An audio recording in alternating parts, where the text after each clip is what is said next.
Hi, this is Stoney from Animal Equipment by Stoney, LLC. How you doing today? All right, I was talking to a friend of mine by the name of Terry, and Terry says that this would be a very interesting little history thing about the different hooks that I have built in over 2 decades. So we're going to start here, starting with the titanium type, which is important, the metals, because most of them are either made out of either titanium, stainless, or even aluminum. But this was a big boa hook.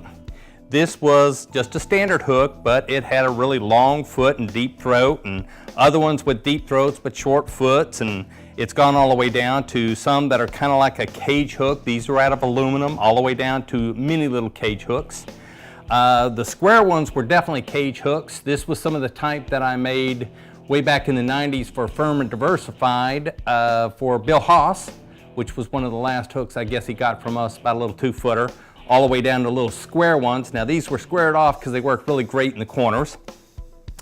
Back to our standard hook that we have now, which is all out of titanium. L hooks, these are out of titanium.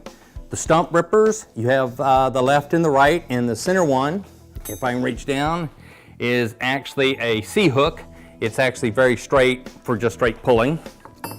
L hooks, coming up to the polycarbonate family, which is the Gabuna, the Bushmaster, the Mamba, the Viper, the Neonate. There are the L hooks that were specially done. Now we have the Bushmaster and I have the Neonate, but the Viper and the Mamba are actually missing. I need to make some to fill this in. And some of y'all looking at this very strange little guy right here, this was the Dr. Perez hook from Texas A&M's Venom Research Facility down there. I especially made them for him.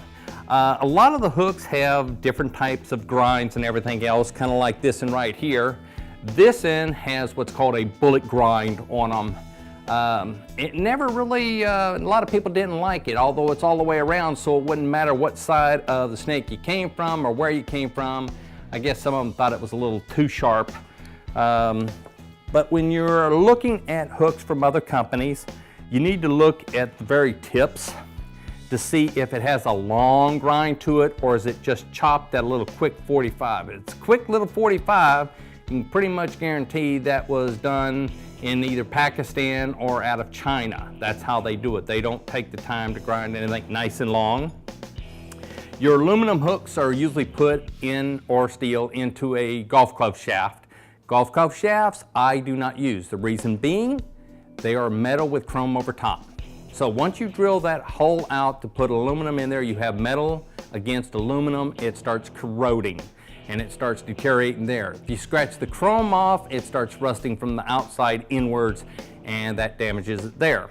If you have an aluminum shaft that you put the aluminum in, that's not so bad. But if you put a steel inside of an aluminum shaft and don't have it coated or something, then that's 2 different metals that'll start corroding also. That's why we don't do anything. A lot of people will also now have the aluminum hooks anodized, which actually helps protect it when it's inside of a different type of metal shaft. A lot of this we have eliminated by using our aluminum shafts and coating it and everything before we epoxy. This is the history of over 2 decades. I do a lot of customized stuff for people, and as you see, it'll probably end up in this history later on down the road. This is Stoney from Animal Equipment by Stoney. Y'all have a wonderful day.